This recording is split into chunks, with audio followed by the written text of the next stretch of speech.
The world has changed. America has changed.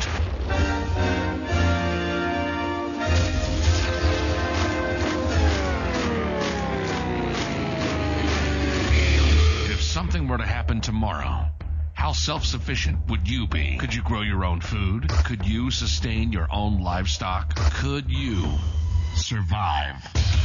This is the WeGrowOurs show with Nick and Don. Nick and Don talk about everything from politics to planting. They cover techniques, methods, and tips on how to not only survive, but thrive. Visit the website at WeGrowOurs.com. Lock and load. This is the WeGrowOurs show. Get your grow on.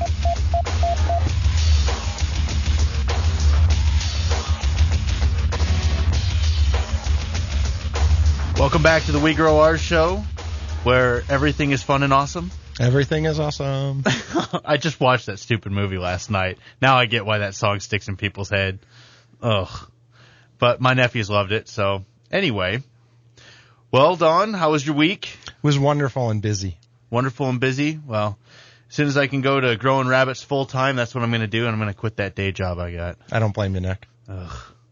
Anyway, we got a great show planned for you this week. We are going to talk about livestock integration. Basically, the ability to link multiple species together and utilize their waste products to feed another.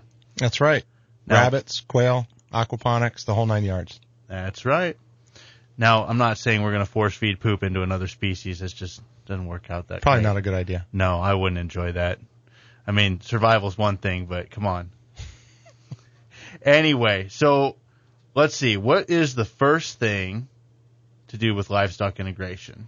Well, I think you got to figure out where to start. So for this show, we're going to concentrate on small lots. Mm-hmm. Probably the normal HOA to maybe an acre. Yeah. And that's a good spot to start. So you've got to decide what's the easiest way to get the most bang for your buck. So let's start with rabbits. Sounds good for me. I actually am a big fan of rabbits. So big that I started with 5 and ended up with around 1,600. Now, I don't recommend everybody go out there and buy 1,600 animals and hope for the best. Like I said, I started with 5 rabbits in my backyard. Rabbits are great because they're super efficient. They're efficient on their food intake, the amount of time it takes to handle them, and also space. It doesn't require a whole lot of space. My favorite part about the rabbits, and we're talking about meat rabbits, That's just right. in case this isn't clear yet. Yes. So the best part about them is that we can utilize their waste in so many ways. And when we talk about integration, it's really one of the keys to it. That's right.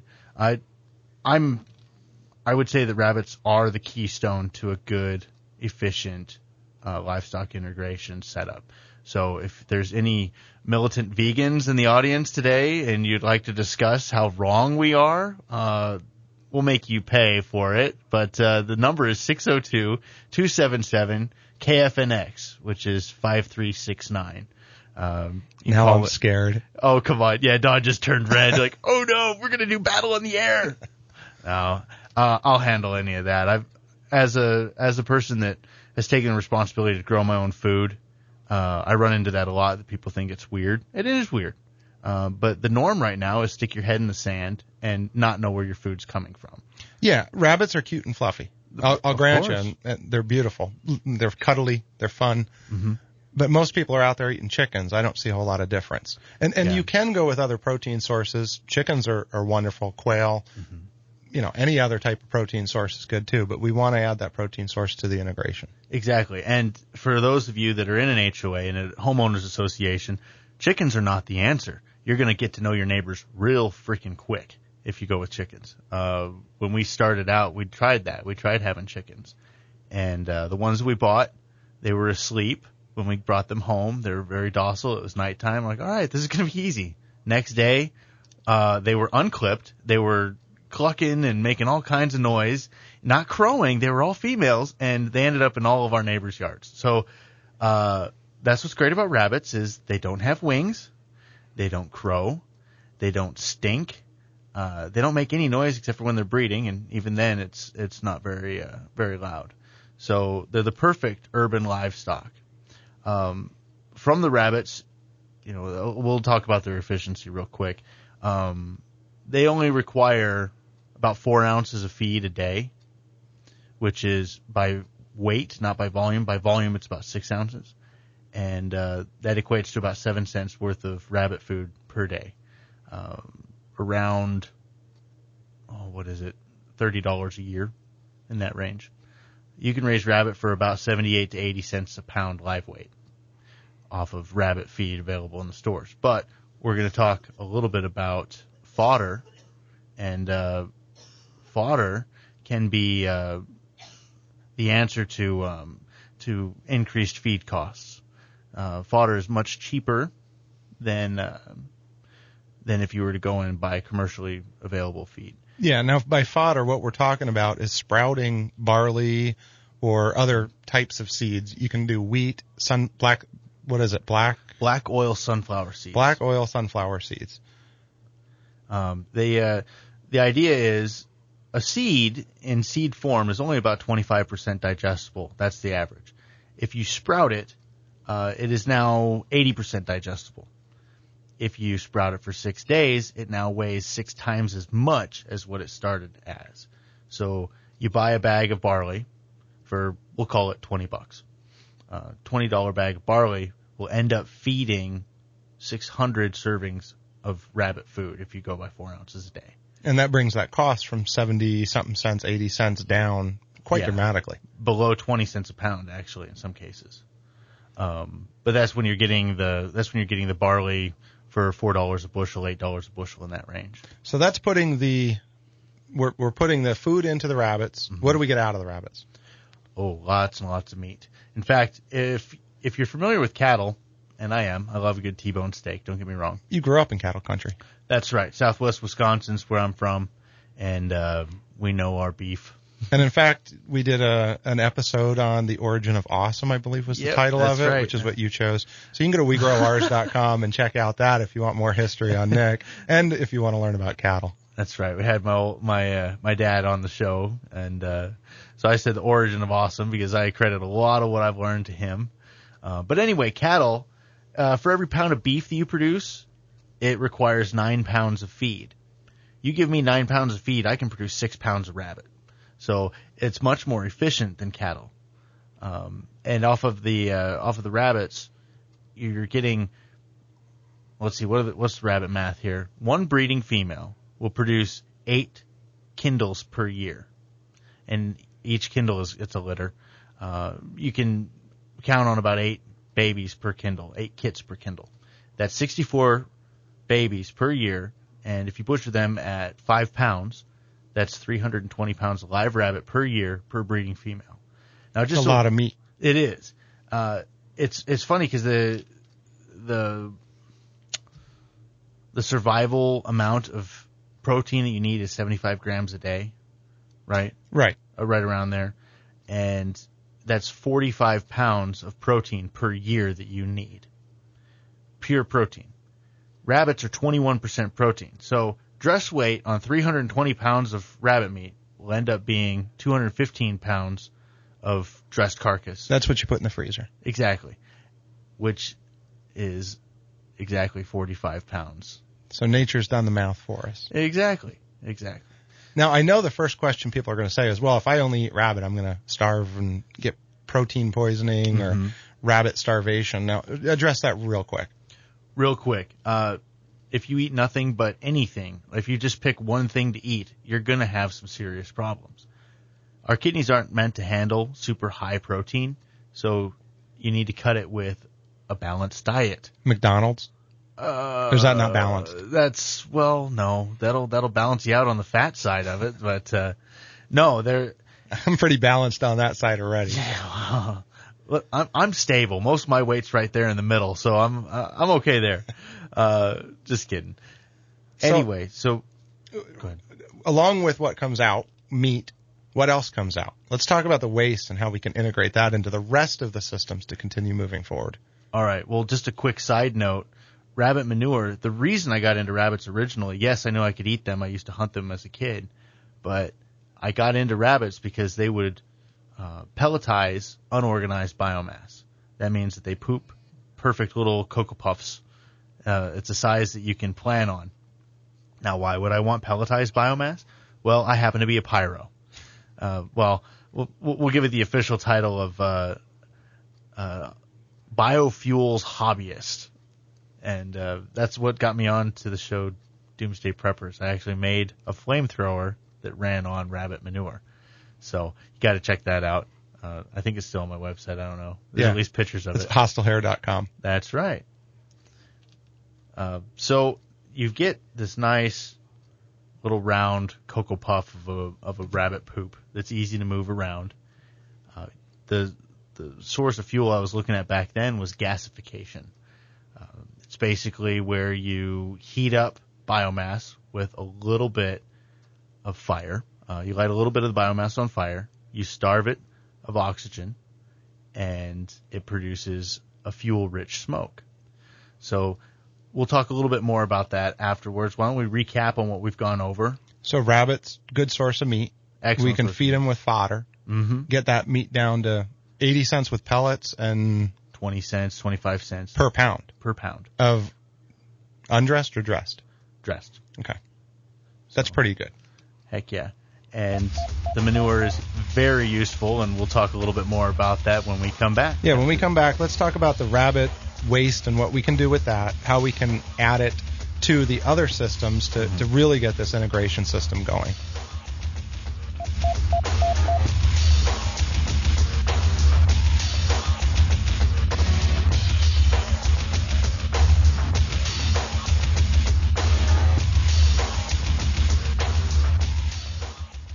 What will you do when your stored supplies run out? Are you prepared? Hostile Hair provides equipment and education you need to control your own infinite food supply. We have live food storage systems for rabbits, quail, and other urban livestock for any situation and strategy. Don't be limited by what's on the shelves. Get started with an infinite food source today. Get prepped, stay fed with Hostile Hair. Call 480-331-3761, 480-331-3761, or visit hostlehair.com. Lock and load. This is the WeGrowOurs show. Well, that was a quick break. Yeah, holy cow.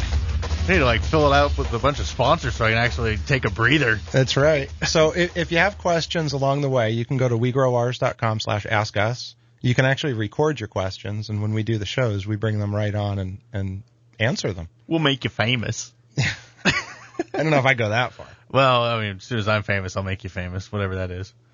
So, to all four of our listeners out there, no, just kidding.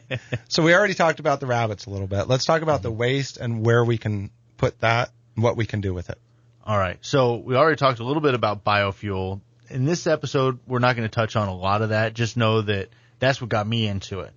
But yeah, we actually did a show on gasification too. So that's true. We've got one back there. So go to WeGrowOurs.com and look in the tag cloud next to the episodes and look up gasification. I think there's 2 episodes where we really talked about it in depth. But anyway, that's gasification. We want to feed livestock with poop. So we'll talk about that a little bit. Well, and really the next phase is we take that poop and it's a fertilizer. Mm-hmm. Creates some amazing soil. Yep. But it's not a hot fertilizer. When you hear about chickens, and those are definitely part of this whole system, you can take the chicken waste, but you've got to compost it. Mm-hmm. In fact, composting is another part of this, which we're going to talk about in a few minutes. But we can take that rabbit waste and we can put it directly in our soil to grow our food. Yes, it doesn't need to break down. It's mostly nitrate. So you don't have to worry about it over putting too many nitrites and ammonia into your soil. There's one other option, though. You don't have to take the manure and put it right into the soil. You can actually feed it to an organism called the black soldier fly larva. Absolutely. And now there's a rough estimate, which is 5 pounds of manure goes in, 1 pound of black soldier flies come out. Correct. Is that right? Now, why on earth would you want to make maggots? Yeah, it's disgusting, right? They are, and they create house flies and flies and all this stuff. Now, black soldier flies create black soldier flies. Yes. So the grubs turn into this, and they actually keep the house flies away. That's right. Now, I've heard that the pheromone that they produce also wards off house flies. Absolutely. And what's great about them is they actually eat the freshest stuff that's going in there, so it doesn't wait to decompose. They're actually eating it immediately. That's one cool thing about them is they'll compost raw waste. Mm-hmm. In other words, let's say we take 2 tilapia and we fillet them and we eat our fillet. That waste we can throw into the black soldier flies. They'll actually devour that. Well, they are pretty amazing. And then the best part is they know that their brothers and sisters are going to eat the best, freshest stuff available. So they don't lay their eggs in the food. They lay their eggs above the food so that when the little larva hatches, it falls into it. I think the best part about it is they harvest themselves. I was getting to that. So when they get to the cocoon part, then when it's ready to is it pupate? What's the I don't know. I don't know big words. Words are hard. That's why I'm on the radio. Anyway, so they want to get out of the food and go to ground. But if you've got them in a composter that's plastic, they go down and they hit hard plastic. They ride that plastic up. They'll walk up the ramp. Exactly. There's a little ramp in the composter. They walk up and they self-harvest. They drop into a bucket where you can then take them and feed them to your quail and to your fish. So now we're feeding that to. We're feeding the waste of the rabbits to the black soldier flies. Mm-hmm. We've taken the waste of the rabbits and we've added it to our garden. We can also use what's called a rabbit press. That's right. And we can take that, compress that waste down, and then put seeds in it to start our plants. That's right. Make kind of a seed pot, if you will. Oh, let's see. What's next in the... Oh, and all of this is, again, remember, my backyard, I should tell you, I live in an HOA, and I'm pretty sure that the Third Reich is in control of the board of my HOA, because these guys, well, they suck. I'm sorry. But I can't do anything and get away with it. But in my little backyard, I had 50 breeding female rabbits, and we were producing 250 babies a month. And a lot of waste. A lot of waste. And I was able to do that under the radar. Nobody knew what was going on back there. I'd have been shut down real quick. But nobody knew. In fact, the day that I moved all my cages out, the neighbors were like, what the heck? What was he doing back there? Yeah. So once we can, let's talk about the other integration portions. Mm-hmm. Once we take that waste, we've started some seeds with it. We've used it in our gardening, maybe square foot gardening. Mm-hmm. We've combined, if we have land and we can have chickens, some areas in Arizona you can, some you can't. So make sure you check because not all cities allow you to do that. Another option is quail. Yep. So we've now got black soldier flies, which are very high in protein. And quail require a high protein feed, which is really hard to find. You've got to go find some turkey starters, what we started with. And it's really hard to find an organic version of turkey absolutely. Starter. The non-GMO organic turkey starter is pretty expensive. Yeah, so now I think the price tag actually reads your left arm. Absolutely. So now we've taken and we've gone down to the regular chicken food, basically scratch, which is 15-18%, somewhere in there, depending on what you're buying. But we're adding the supplement to it, and we're getting quail eggs out of that. So we actually do about 40 quail a week and process. Now, they're very tiny. Really 2 to 3 per person per meal is what you need for a good quail meal. But we also get all of the eggs. That's true. So we've got a cage system set up that provides eggs and another source of meat. It allows us to take that black soldier fly, supplement the quail food with it, and then we can take that quail waste and we can actually use it in aquaponics. Now, quail, speaking of that, I actually have a quail system that I built that is 2 foot by 3 foot, and it's got 6 breeding cages in there, and each breeding cage takes, what is it? I put 5. 5. You put 5 in yours, so a male and 4 females. Yeah. So a male and 4 females, that produces 300 eggs. That's 1,200 eggs per compartment, and there's 6 of those. So 6 times 1,200 is 7,200, I think it is. 7,200 birds a year. That's over 900 pounds of quail breast per year. Now, we actually use a lot of the eggs. We'll incubate, like I said, we do about 40 a week. So we'll incubate about 50 or 60 of those, and we'll get that breeding cycle going. The rest of them, I never liked pickled eggs, and it always sounded gross to me, but pickled quail eggs are phenomenal. That's one of those things, pickled anything. My dad eats pickled herring and pickled this, and I'm like, you're weird. Stop it. But pickled quail eggs, man. We had one of our teachers, Scott Yarish, came in and and brought some of those to show off. That's what got me started on them. Holy We did cow. a Homestead conference about a year ago, and Scott Yarsh came in. You can find a link to interview with him as well at WeGrowOurs.com. Again, check out the tag cloud. Yep. It's got a lot of information in there.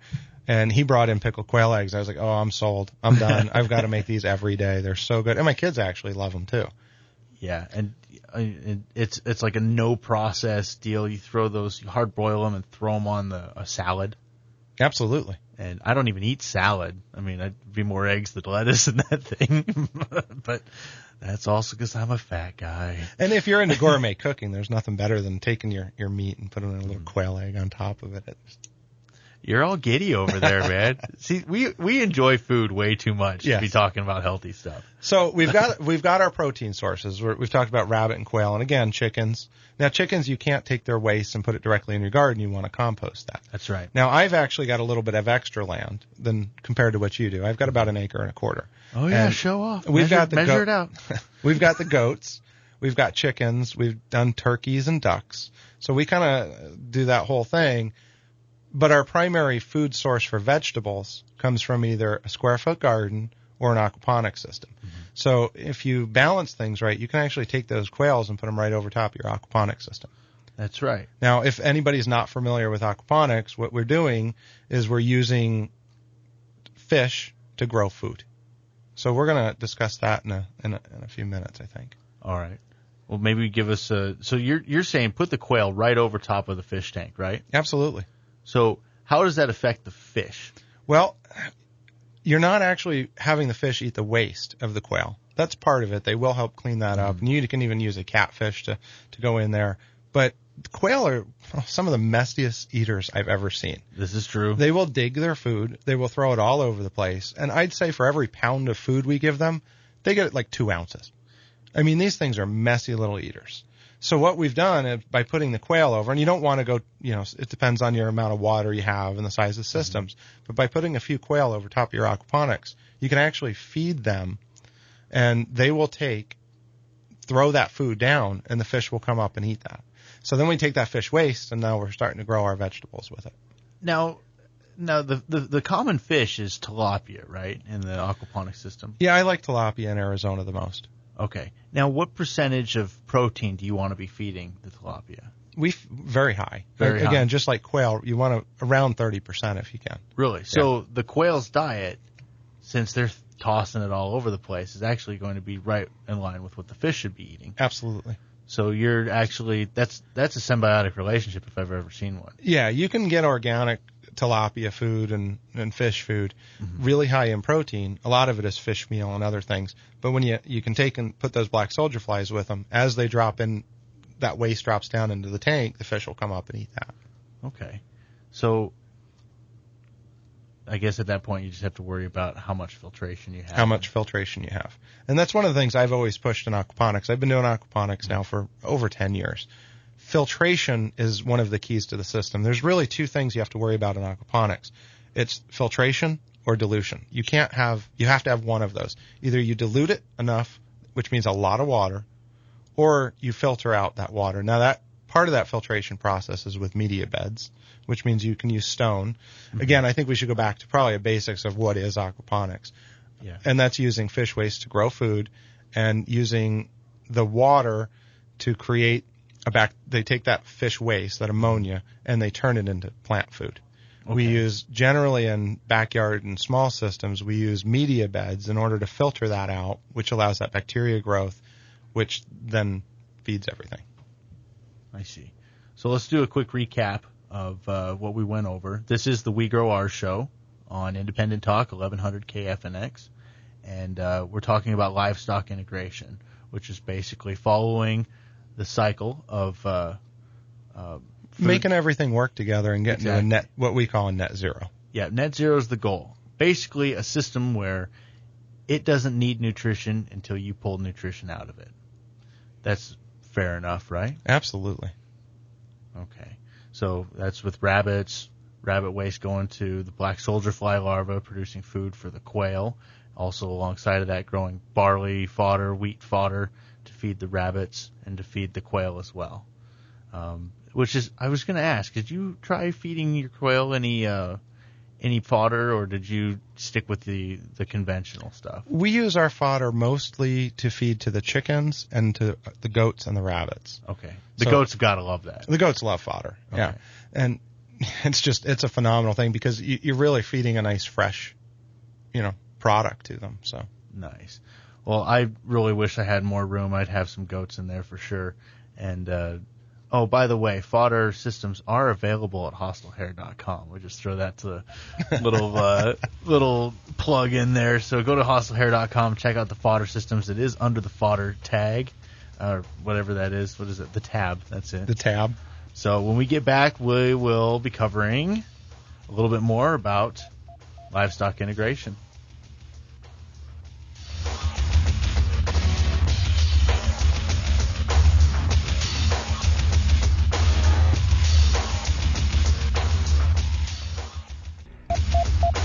Lock and load. This is the WeGrowOurs show. Welcome back to the WeGrowOurs show. We're talking about livestock integration, how to feed your food cheap and naturally and organically, if you want to go that route. Yeah, it's about how to produce your own food, non-GMO, organic, in your backyard. I mean, yeah. It's crazy. It's crazy, yeah. A lot of people don't have the money to go out and buy full organic. I mean, we all realistically, we do have the money. We would just have to make sacrifices, and not everybody's willing to make sacrifices to. Yeah, and part of what we're always saying is, we're not asking people to go out and change the way they do it, but change it a little bit. That's right. 10%. Get 10% of your food from your local farmers markets. Grow it yourself. Teach your kids. This is something that's being lost, and the supermarkets are in business making a ton of money.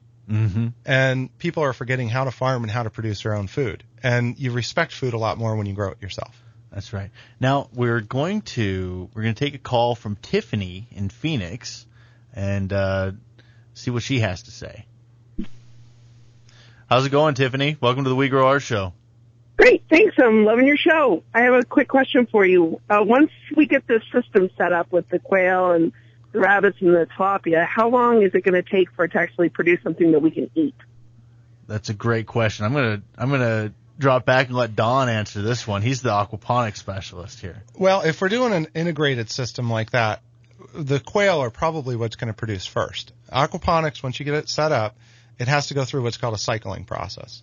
So our fish aren't going to be big enough at that point to eat, and we've got about 9 weeks before we start growing any plants in there. However, if you get baby quail, they go to about 6 weeks before they start producing eggs, and you can incubate those eggs in only about 2 weeks. So every 16, 17 days, you can have some eggs come out of that. So you can start eating the eggs from the quail right away, and then you can start eating the protein from the quail fairly quickly while everything else grows. So you can actually get started pretty quick. Does that help answer the question?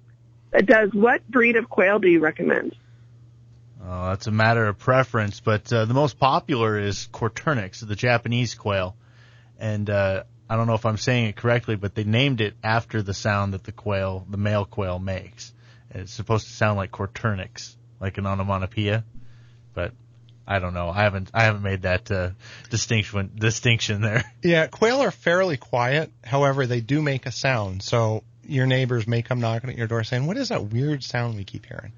And that's plausible. That's plausible deniability. You just tell them that a songbird moved in, if you want to keep it under the radar. Yeah, we're in an HOA too. Oh yeah. Well, thanks for your help. Hey, no problem. Thanks for calling in. Thanks. Bye-bye. So that's definitely a good question, is time. How long do rabbits take from, let's say I go out and I buy a male and 3 females and set them up? Well, if you buy them at weaning age, which is 4 weeks, you've got to wait another 5 months before the females hit maturity. Now, they'll hit sexual maturity at 3 to 4 months, but like a human teenager, has the ability to make a baby, but not the instinct to raise the baby, if you will. They're a little young yet. So give them another 2 months. So they're 6 months old, and they'll make good mamas. The males, it varies. Some people say that they wait until they're 8 months old, just so that they're a little bit bigger than the females. The bigger the male, the more submissive the female will be to him. So you're into it about 6 months before you can breed, and then another 2 months before you have a product. But once you get going, you've got a much larger animal with only a little bit more, a little bit increase in butcher time. Once they breed, what's the gestation period for having the babies? 31 days on average. I've had some go as far as 36. So we get our rabbits, let's say they're of breeding age. We buy them of breeding age. We're looking at about 30 days. And then another how long until until we can process them? 2 months from when they're birth. It's birth to butcher is 8 weeks. 8 weeks. And they'll hit 4 to 4.5 pounds in 8 weeks. At 10 weeks, they're about 5 pounds. Gotcha. So we're looking at a couple of, really, depending on the quail that you get. Mm-hmm. If you get breeding quail already, which is a good place to start, yeah, you're looking at producing eggs immediately, probably another 30 days before you can start butchering by the time you get the cycle going and you get your setup going. And then the rabbits would probably be next. Mm-hmm. And then as you're doing all of this, you're growing tilapia. We're using aquaponics to grow our vegetables. That can take about, again, 9 weeks to really when you start planting. You can use seeds or you can start them ahead of time, which we can use that rabbit waste to do. And we can also go to square foot gardening and start growing in that. So you start to see where that whole system comes together. Now, we're in Arizona, and notoriously the soil here is really high pH.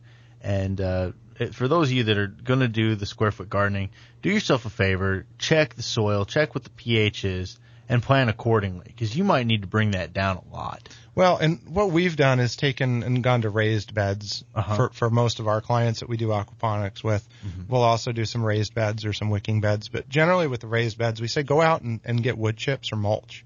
Okay. And start building your own soil. Don't use what's there. Build up.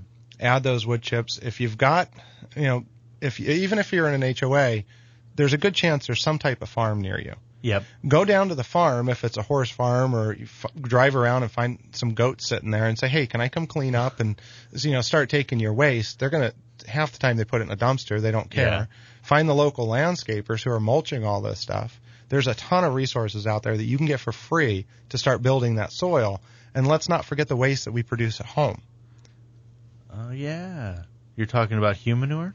No, I wasn't going there yet.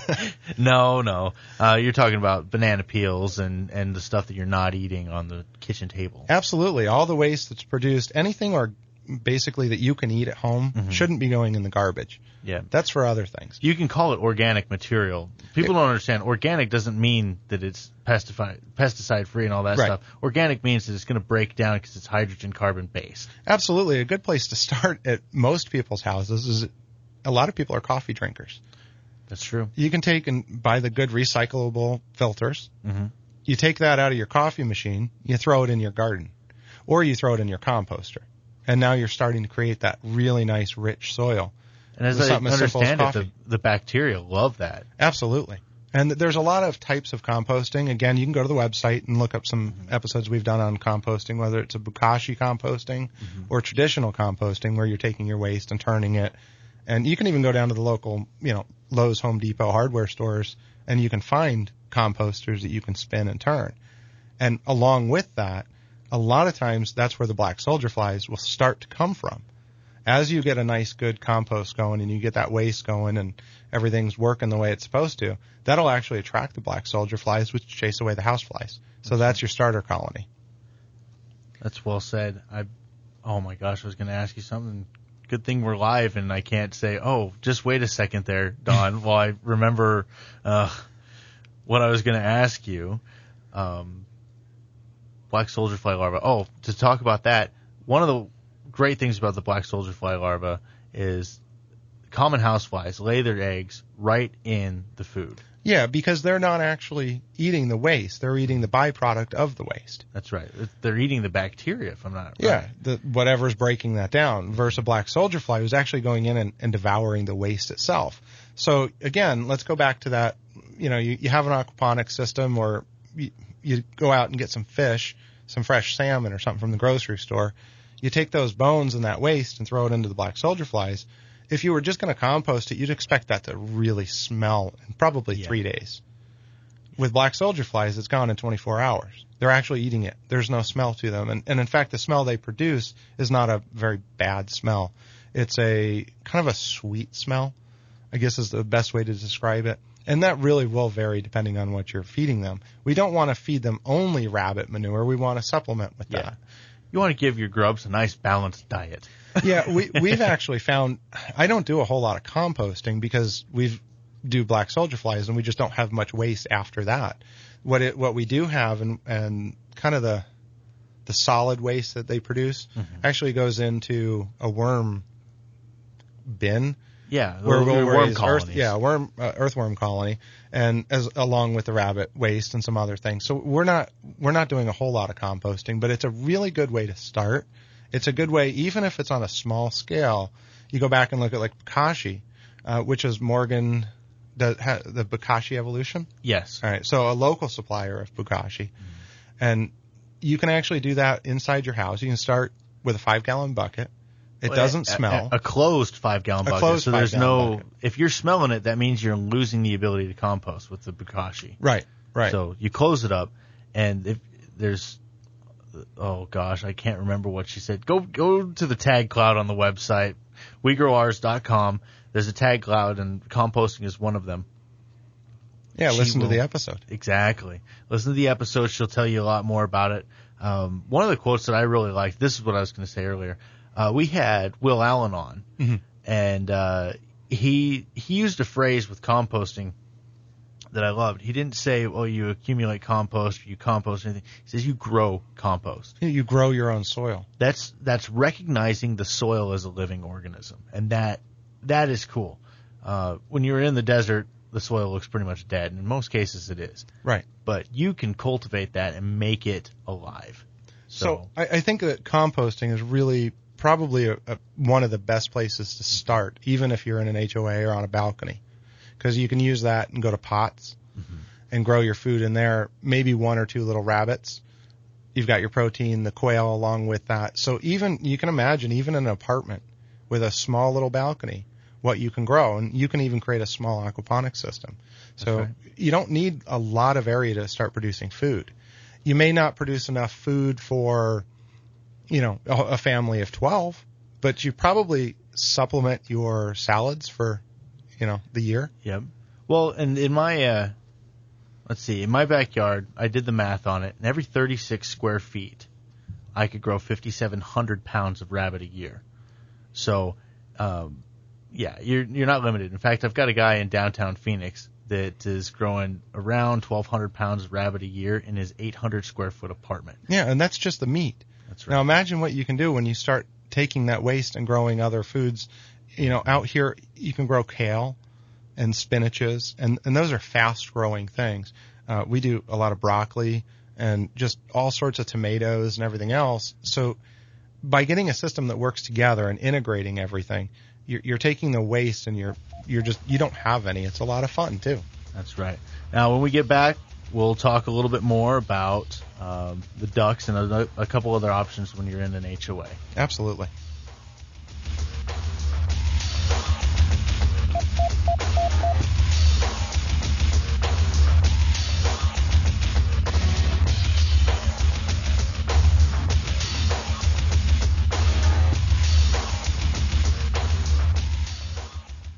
What will you do when your stored supplies run out? Are you prepared? Hostile Hair provides equipment and education you need to control your own infinite food supply. We have live food storage systems, rabbits, quail, and other urban livestock for any situation and strategy. Don't be limited by what's on the shelves. Get started with an infinite food source today. Get prepped, stay fed with Hostile Hair. Call 480-331-3761, 480-331-3761, or visit hostlehair.com.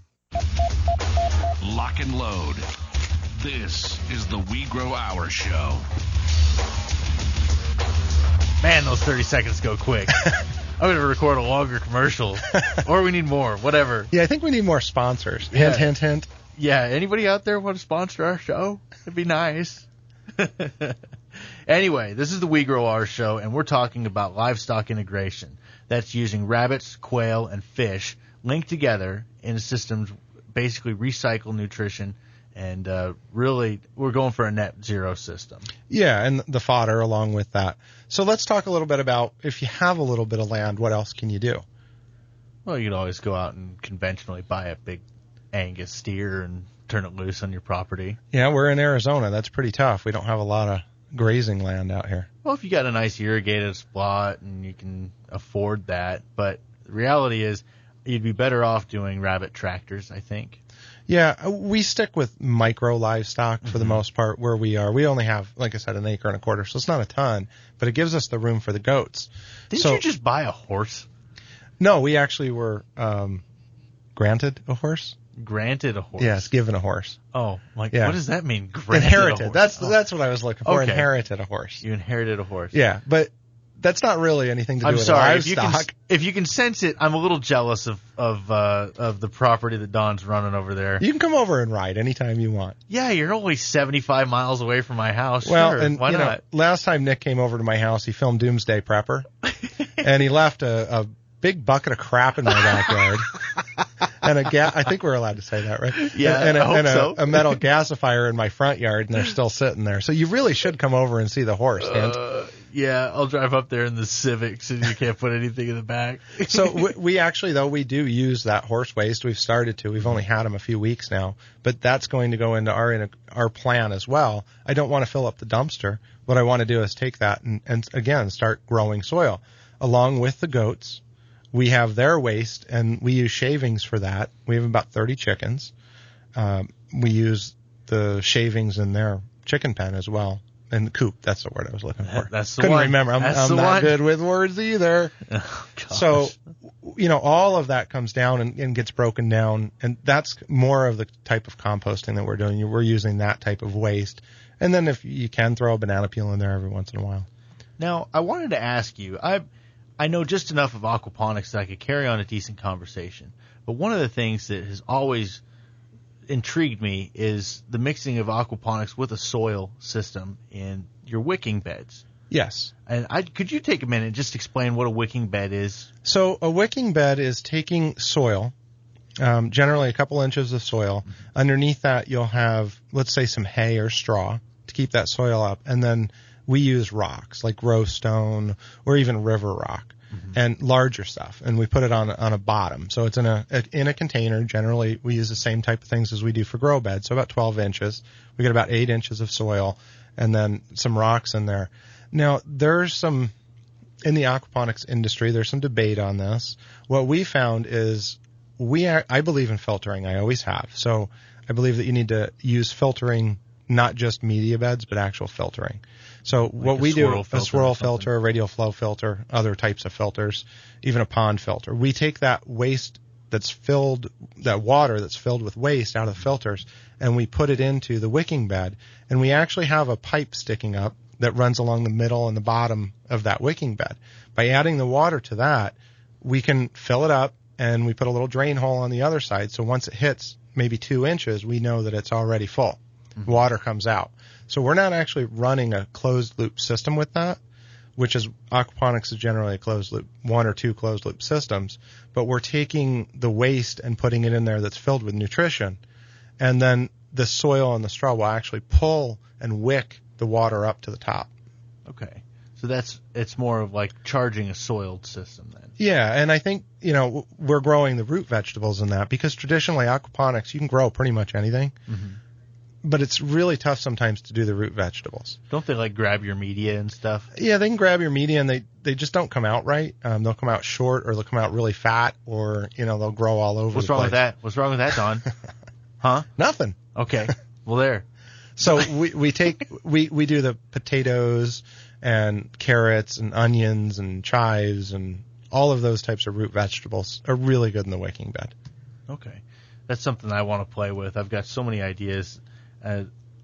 Aquaponics we're going to have to do an episode just on aquaponics because it's something that I really want to know more about. We're actually, there's a group that we've kind of be members of on Facebook, I guess. And we're going to have Roger come on and talk about more about aquaponics. We've done already one show with him. Again, WeGrowOurs.com, and you can go look at the tag cloud. And again, if you have questions, you can always go to WeGrowOurs.com/ask us. You can fill out the form. You can record your question and we'll put it on the air. The other option is if you're interested in having consulting done, Nick and I actually do that as well. That's why we have the show. That's so right. You can fill that form out and we'll help you decide what works in your area and what doesn't, where to put it, what to put in there, and how to integrate everything. That's right. We've been doing this for a while now. I've been in animal husbandry since I could walk, so this is kind of second nature to me. I love dealing with animals, love working with them. It's very rewarding. And if you're thinking about getting a pet and you want something that's quiet, you want something that's going to serve a purpose, you can move it towards a purpose pet, I'd say get a rabbit. Yeah, even if it's just to use the waste. Mm-hmm. Even if you're not going to eat it. Yeah, even if you are a vegan and want to rescue a rabbit from me, that'll be $30. You can just give me a call and we'll get you set up. Now, I will say that the meat rabbits they're not always the friendliest breeds because you generally... There's a few of them that are, though. Yeah, we've seen some pretty skittish ones, too. Yeah, and it's all about if you handle them from birth. Absolutely. They'll get used to you and everything's fine that way. But yeah, some of mine, when I was raising, right now I don't have the full 1,600 head, but when I had that, they weren't getting the hands-on attention, which they didn't need. Right. They were perfectly happy with me leaving them the heck alone. But they're not as personable either. Even when I started with 5, there was one that bit my hand real bad, and she became dinner like 15 seconds after she bit me. It was just one. So those 4 listeners just left. Yeah, we just lost them. So all right, so let's recap. We've actually talked about the rabbits, the quail, the aquaponics, what to do with those waste. So let's talk about how you can integrate things like ducks. So most people think ducks, I need a real big pond. Yeah. And that's not the case. No. In fact, I had 14 ducks in my little backyard in my HOA. And they're quiet, aren't they? They are. Well, okay, this is breed selection, though. Don't go out and get some runners or some Pekings or anything like that because they're going to quack, quack, quack all day long. Mine were Muscovies. That's right. Muscovy ducks are quiet. In fact, when they get mad at each other, they will open up their wings as far as they can and they squeak. And it's so cute to watch this big duck. And they're huge. They're about the size of a goose. And they'll the males are anyways. The females are a wee bit smaller, but they get in each other's faces and start squeaking. It's pretty funny. And they're waterless too. That's right. They've got claws. Yeah, they've got little claws on their feet. They're awesome. They're really good meat birds if you are in for the meat, but they lay some amazing eggs too. And if there's any people that bake out there, like cakes, and call us because we'll come over and eat it. Yes. Might mention something on the air if you've got a bakery. Yeah, you can always bring us some food, no problem. So those Muscovy ducks make these eggs that are the most amazing baking eggs. It makes everything come out fluffy and yummy. So you've got a really good source right there as well. They don't need any water other than the drinking water. Yeah. Now we supply ours a little bit of water, a little pond. Basically, they'll bathe if they have the option, but they don't really need it. We got it at Home Depot as one of those concrete tubs that you mix the concrete in. Oh yeah. So and that's put some some cinder block around it so they have some steps, and put some in it so they can get out, and they love that thing. So something small like that you can do. And ducks are messy. Yeah. As far as not eating, but their waste. It's not a little piece of chicken poop. So I don't mean to talk about poop, but we do that a lot on this show. Yeah, we're poop experts. No, not really. Maybe Nick is. No. So we can take something like that, and a really good start to this is if you're going to build a little fence, which you don't need much to keep the ducks in. You put a little pond in there, build a little fence where you're going to put your garden. Or if you have enough space that you can rotate your garden yearly, keep all the chickens and ducks on one side of your property, and then the following year that would be where you plant. Move them over to the other side. So give it time to kind of break down. Yeah, because like the chickens scratch constantly, the ducks poop constantly, the chickens do as well.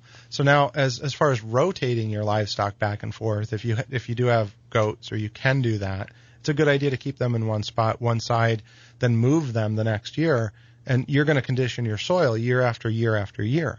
You throw those shavings down, the hay down, the whole 9 yards. So an interesting fact about the Muscovy ducks, they stay awake at night. If you give them a little, they'll sleep all night, but if they're not like chickens where they're completely dormant. I had a light on in my backyard, and they'd sit underneath of it and nip at the bugs. And when I had all those ducks, I never had anything come into the house. I had no cockroaches, crickets, nothing would make it past those ducks. Yeah, chickens are really good insect hunters as well. They are, but when the cockroaches come out, it's nighttime. And the chickens are up in the coop. Exactly. So these ducks are sitting there, and they're my little watchdog ducks. They took care of all of the bugs.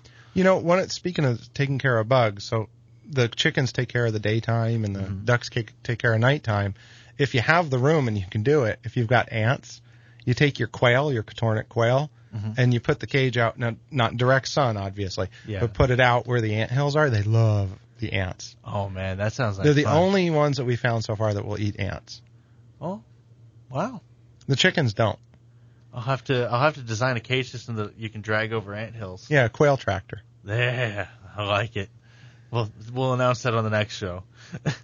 So there's also, if you've got one other trick that you can do is if you've got a house with a pool and you don't use it, you can actually turn that into an entirely integrated system. So that's another option out there for people. Yeah, if you want to turn your $30,000 swimming pool into a nice pond to grow tilapia and everything else, that's what I would do. But yeah, that's scary, isn't it? Let me build this. I want to build a pool just to use it for aquaponics. Well, it's awful. That's my wife's like, oh, we can get one with the pool. I was like, if I can grow fish in it, we'll get a pool. I don't want to swim with fish. Oh, come on, honey, it'll be fun. I don't wanna. She talks just like that too.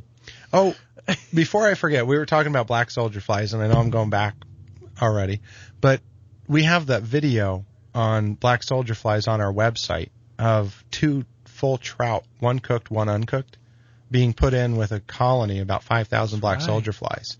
And it's a time-lapse video. So if you get a chance, go to WeGrowOurs.com, look up black soldier fly. It's BSF, I believe, is what it would be in the tag cloud.